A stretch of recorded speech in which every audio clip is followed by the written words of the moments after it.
Debemos dejar de valorar, como lo hemos hecho y así lo he manifestado, en forma absolutamente positiva, la decisión del presidente Barack Obama de iniciar el diálogo, de que sea bajo su presidencia que se inicie el diálogo. Es una actitud positiva y la valoramos. Y la verdad que estábamos muy contentos de venir a esta cumbre de las Américas a producir y a presenciar, más que a producir, este hecho histórico del triunfo de la Revolución Cubana, porque el verdadero triunfo de la Revolución Cubana es este que hoy estamos viviendo aquí. Y estábamos contentos porque, bueno, digo, voy a participar como presidenta en la última reunión en un hecho histórico. Y en eso estábamos cuando de repente surge o se firma un decreto en donde se declara a la hermana República Bolivariana de Venezuela como amenaza para la seguridad de los Estados Unidos de Norteamérica. Les confieso a todos mis colegas que cuando escuché la noticia dije, no, debe haber un error.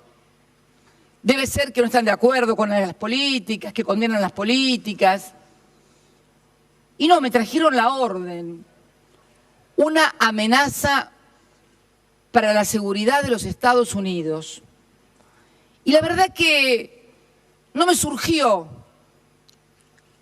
una respuesta de carácter flamígero, antiimperialista.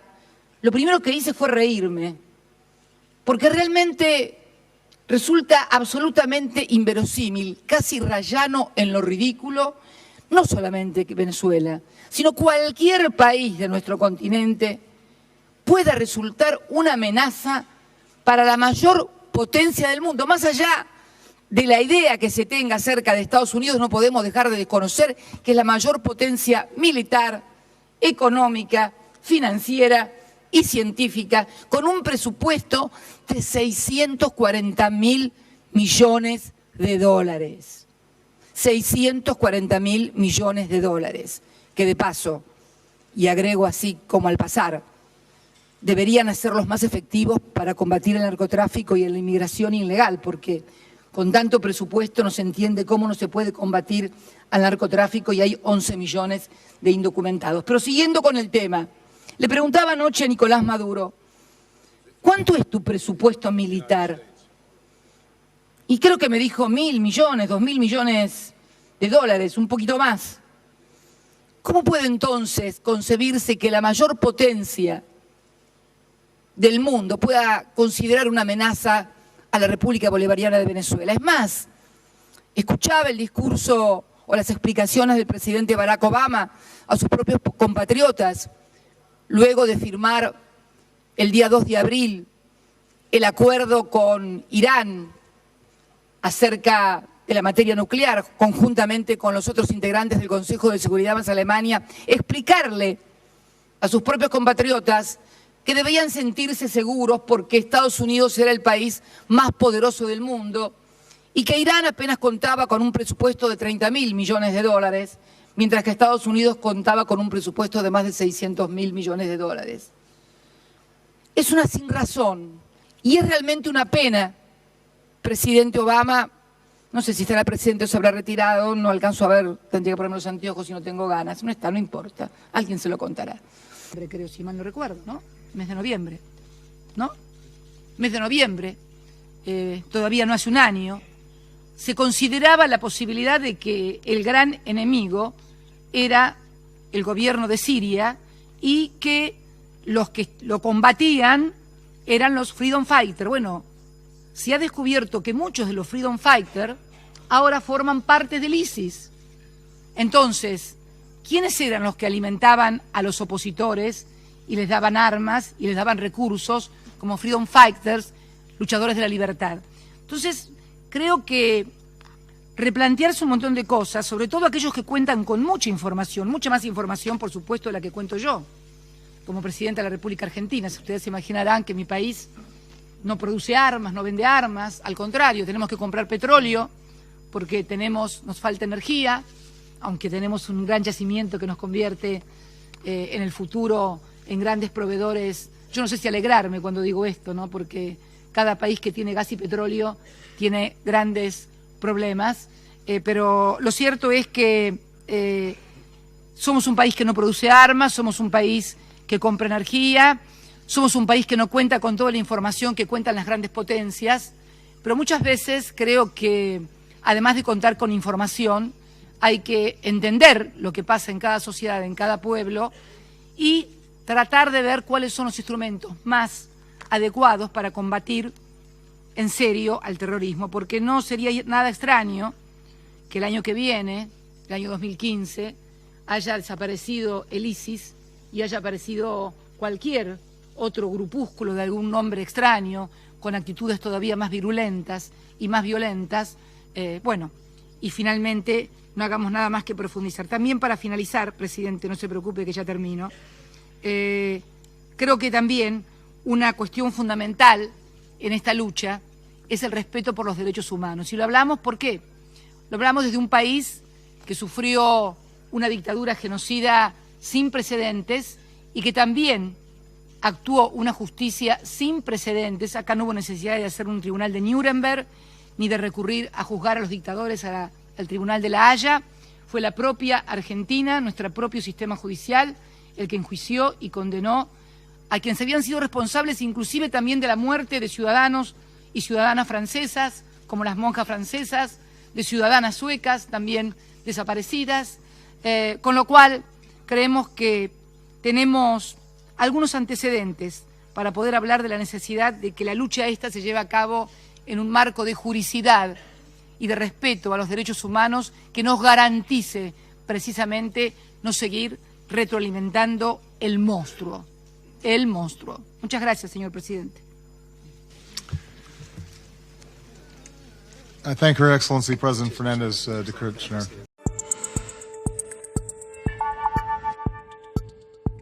El presidente de Ecuador, Rafael Correa, aseveró que es muy preocupante la posición de su homólogo recién electo en Argentina, Mauricio Macri, sobre Venezuela.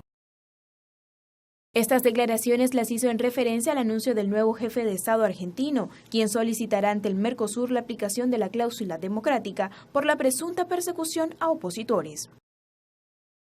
Correa alegó que en el caso venezolano, esta herramienta no procedería solo porque alguien esté en desacuerdo con sus métodos y aseguró que esta petición es una interferencia en los asuntos internos de Venezuela.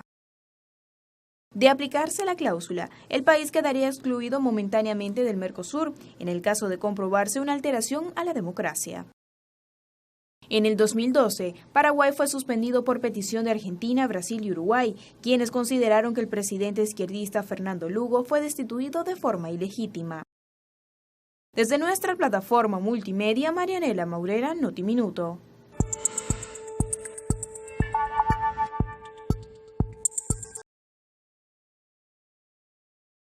¿Una vez en tu vida jugaste con un peso pesado, con un tipo muy importante para cerrar un negocio? ¿Es cierto esto o no? Sí, con el tipo que se llama Donald Trump. Y después quedamos amigotes, y cada vez que voy a Nueva York lo visito, voy a comer con él, con la mujer. You give Macri my regards, the whole family. Okay, thank you very much. Great guy, he should win. You put that on your camera. Where's your camera? Here? This is my camera. He's a great guy, see that? He should win, he's fantastic. Bueno, más repercusiones con Pedro Brigger. Pedro, bienvenido. Buenas noches. Tal cual lo habíamos adelantado durante la campaña electoral, principalmente entre la primera y la segunda vuelta, los sectores calificados de derecha en América Latina abiertamente se inclinaban por Mauricio Macri y los sectores y los gobiernos progresistas abiertamente por Daniel Scioli. Les recuerdo que mencionamos acá al expresidente de Brasil, Fernando Henrique Cardoso, que dijo en su momento que sería una maravilla, un triunfo de Mauricio Macri, pensando que el 6 de diciembre hay elecciones legislativas en Venezuela. Y justamente el tema de Venezuela fue uno de los puntos fuertes del discurso del presidente electo Mauricio Macri, porque él plantea suspender a Venezuela del Mercosur. Recordemos que el Mercosur está conformado por 5 países: Argentina, Uruguay, Brasil, Paraguay, y se sumó hace un tiempo también Venezuela. O sea que Venezuela es parte integral del Mercosur. ¿Qué dice Mauricio Macri? Que hay que suspenderla porque está violando la cláusula democrática del Mercosur. En realidad, si uno mira los documentos del Mercosur y lo que implica la cláusula democrática, lo que se plantea es que tiene que haber una ruptura del orden democrático, algo que no se dio en Venezuela. Uno puede discutir sobre la situación interna en Venezuela, por supuesto, pero no ha habido un golpe de Estado al estilo del que derrocó a Fernando Lugo en el año 2012 en Paraguay, que sí motivó la suspensión de Paraguay del Mercosur. Ahí justamente sí se aplicó aquello de la cláusula democrática. De hecho, el canciller uruguayo Nino Boa ya dijo también que no corresponde aplicar la cláusula democrática. Pero más allá de si corresponde o no, que uno podría decir es un tema jurídico y político, está claro que lo que intenta el presidente electo Mauricio Macri es meter una cuña en el Mercosur respecto de la posición sobre Venezuela, y es posible que encuentre un aliado en el presidente de Paraguay, Horacio Cartes. No son casuales los saludos que ha recibido el presidente electo Mauricio Macri, más allá de las felicitaciones correspondientes, que corresponde y que por lo general se hacen, del expresidente Álvaro Uribe, que fue bastante claro y contundente. Dijo: el triunfo de Macri, esto lo dijo en Twitter, es el principio de la derrota del Castro-chavismo. Estas son las definiciones. Hay que recordar que el expresidente de Colombia, Álvaro Uribe, también lo hemos mencionado en más de una oportunidad, se opone al proceso de paz que lleva adelante el presidente de Colombia, Juan Manuel Santos, que involucra a Venezuela. Venezuela es una parte importante para la continuidad del proceso de paz interno en Colombia, de la misma manera que lo es Cuba. Por lo tanto, a pesar de que hay diferencias, roces e incluso declaraciones a veces muy fuertes entre el gobierno de Venezuela y el gobierno y los gobiernos de Colombia, al final de cuentas se necesitan, porque tienen una frontera en común muy extensa, que a veces está cerrada, como ocurre ahora en algunos estados, pero para avanzar en el proceso de paz, el presidente Juan Manuel Santos necesita a Venezuela, y además su principal opositor justamente es el expresidente Álvaro Uribe. Hay que ver cómo quedan las alianzas en América del Sur, hay que ver cómo juega Mauricio Macri como presidente también en UNASUR, no solamente en Mercosur, pero eso por supuesto hoy por hoy es un gran interrogante. Una perlita también, déjenme mencionar, un Twitter de Esperanza Aguirre, la expresidente de la Comunidad de Madrid, que dijo: me alegra enormemente la victoria de Mauricio Macri, este es el fin del comunismo en Argentina y merece nuestra máxima felicitación. Sí, increíble, pero cierto, ¿eh? La expresidenta de la Comunidad de Madrid, miembro del Partido Popular, el Partido Popular de José María Aznar, además tiene, y por supuesto Mariano Rajoy, tiene vínculos históricos justamente con Mauricio Macri. Tal vez opacada un poco por la sanción, esa desconcertante, ¿no? Porque es desconcertante la sanción, el decreto ese inentendible de la administración estadounidense respecto de Venezuela. Lo charlábamos recién con un colega de ustedes.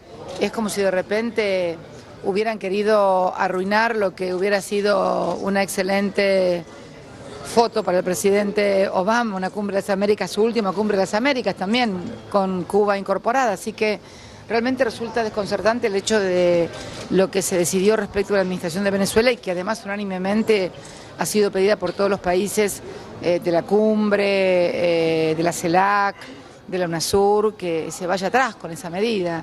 Además, el presidente Maduro ofreció y tendió su mano. Es inentendible que hayan transcurrido 13 meses sin que le hayan aceptado el placet al embajador.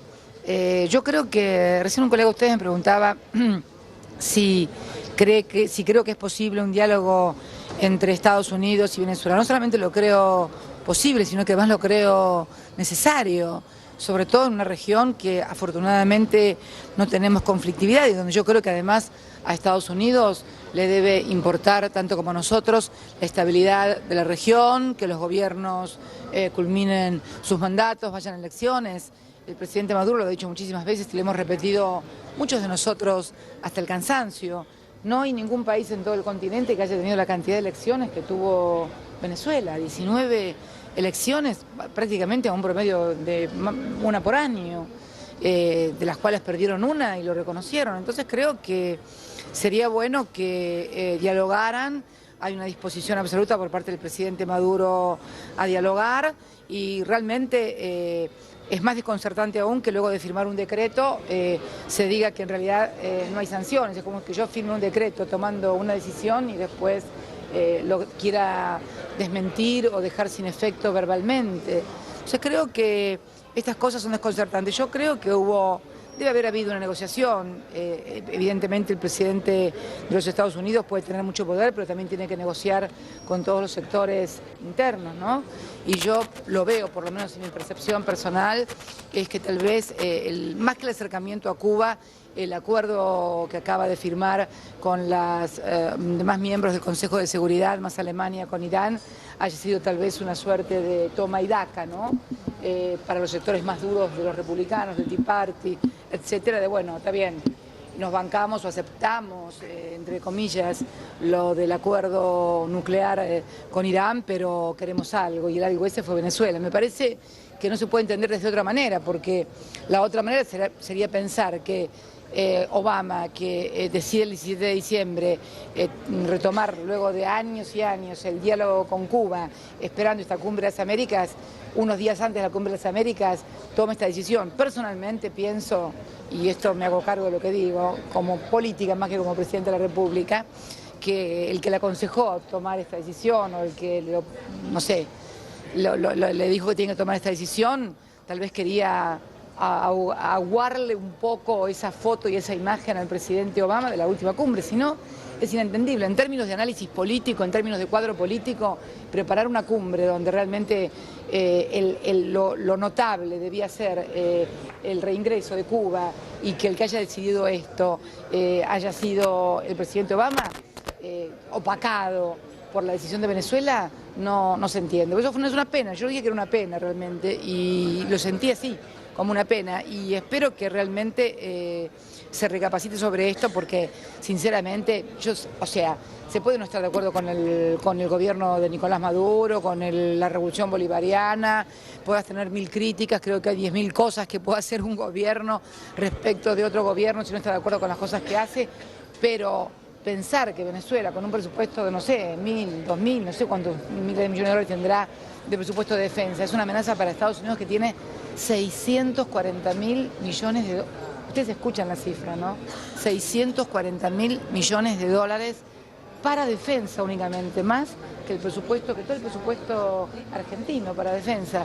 Que cualquiera de nosotros pueda constituir una amenaza es casi como un chiste inglés, como decía Alicia Castro cuando la citaron precisamente al Foreign Office para quejarse de lo que habíamos dicho en el Filmos o había dicho yo con motivo del día del 2 de abril.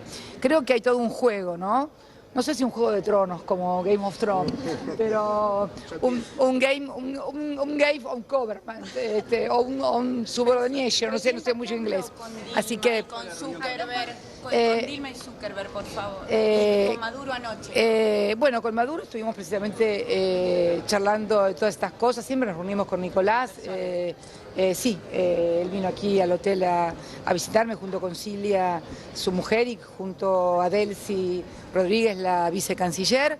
Estuvimos intercambiando ideas acerca de les di mi opinión, que quedó reflejada también en el comunicado que oportunamente dictara la Cancillería, que me parecía absolutamente inverosímil. Vuelvo a repetir, se puede tener la opinión que se tenga del gobierno de Venezuela, se puede tener la opinión que se tenga del gobierno de Estados Unidos, pero nadie, sensatamente, ni siquiera un iniciado en la política puede considerar que Venezuela sea un peligro para Estados Unidos, ni Venezuela ni ninguno de nuestros países. Charlamos sobre eso, con Dilma charlamos, bueno, de la relación bilateral, charlamos también de las cosas que suceden en la región. Yo también hoy hablé y deslicé que si bien el presidente Obama en declaraciones a Reuters había afirmado que se habían acabado la época de las intervenciones de Estados Unidos en Latinoamérica, en realidad, obviamente, si nosotros concebimos a las intervenciones como las intervenciones que se caracterizaron durante todo el siglo XX y una parte del siglo XXI, creo que la última intervención militar fue la de Honduras, donde bueno, las Fuerzas Armadas agarraron un presidente en pijama, lo subieron a un avión y lo colocaron en otro país. Esta fue la última intervención tradicional, si podemos decirlo de alguna manera, en materia de política latinoamericana.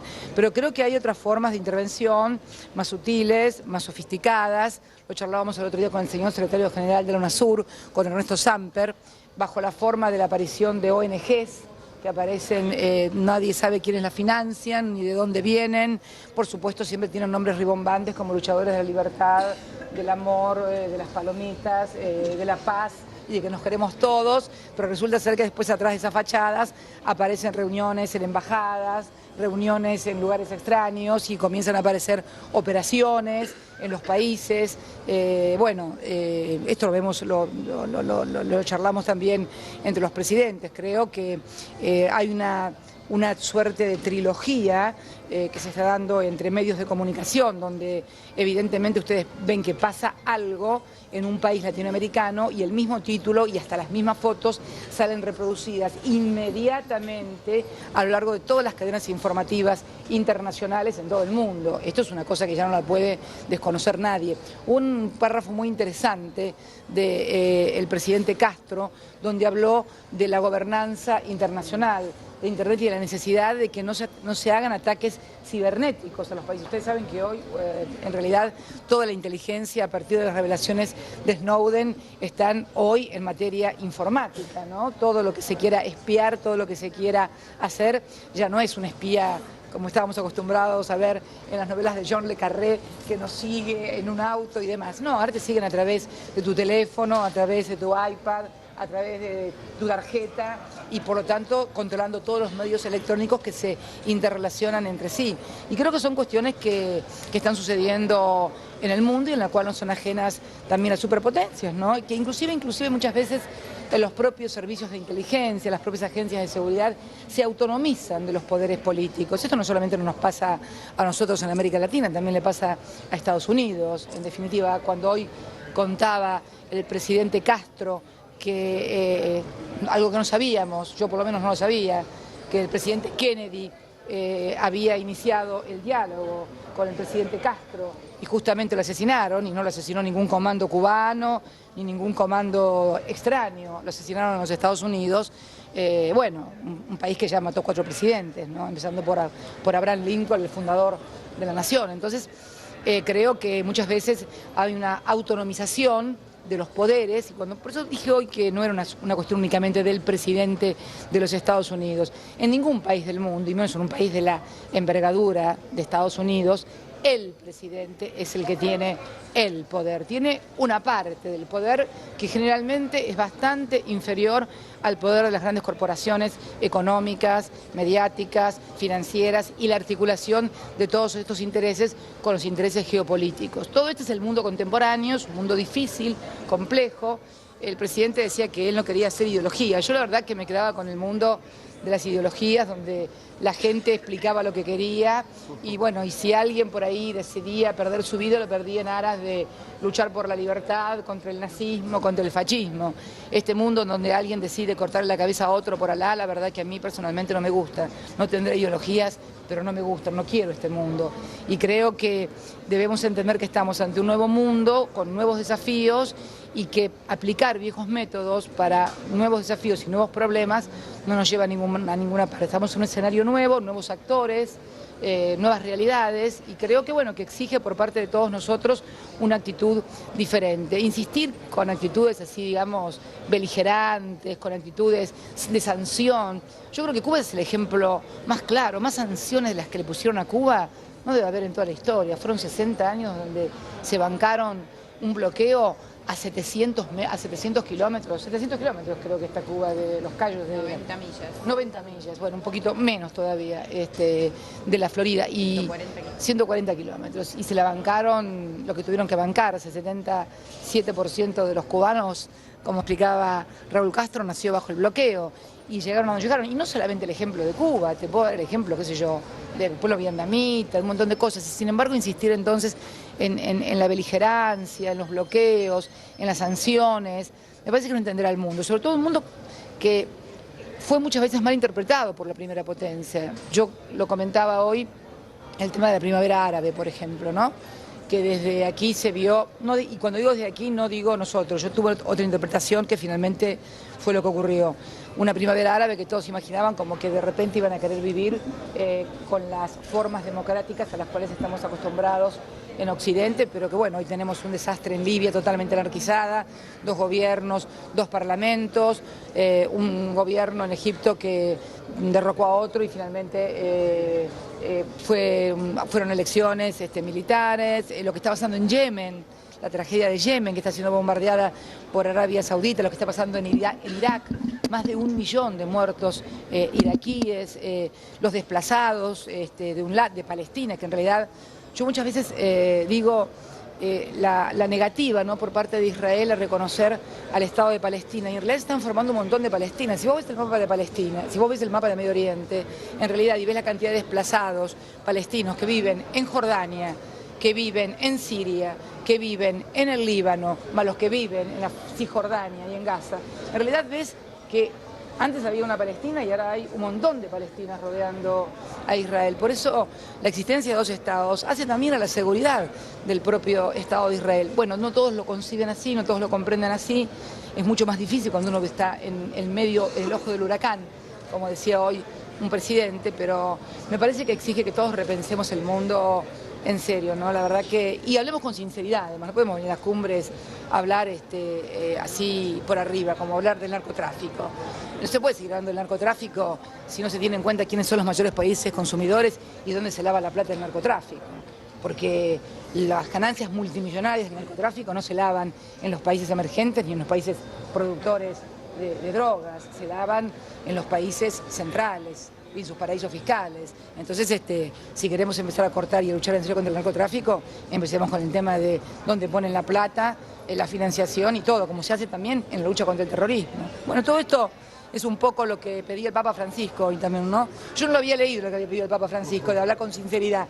Y después cuando yo dije, porque todos hablaban de igualdad, prosperidad, de equidad, y todo termina en ad, ¿viste? Porque además parece como que queda bien que todo termine en ad, que da libertad, seguridad, igualdad, equidad, entonces todo con ad termina bien. Yo digo, ¿y por qué no hablamos con un poquito de sinceridad, que también termina en ad y nos va a permitir resolver los problemas? Y después veo un cable que el Papa Francisco había pedido precisamente que en la cumbre se hablara con sinceridad. Así que bueno, coincidencia, por algo ambos somos argentinos. Así que, pero realmente creo que abordar los problemas con sinceridad y la política internacional y la geopolítica, yo ya lo dije en mi mensaje del 1 de marzo ante el Congreso, sin hipocresías, sin dobles estándares, ¿no?, a los que estamos tan acostumbrados. Así que bueno, de cualquier manera creo que ha sido bueno que Cuba se haya integrado. Fue bueno el discurso del presidente Castro, aunque al presidente Obama no le guste la historia.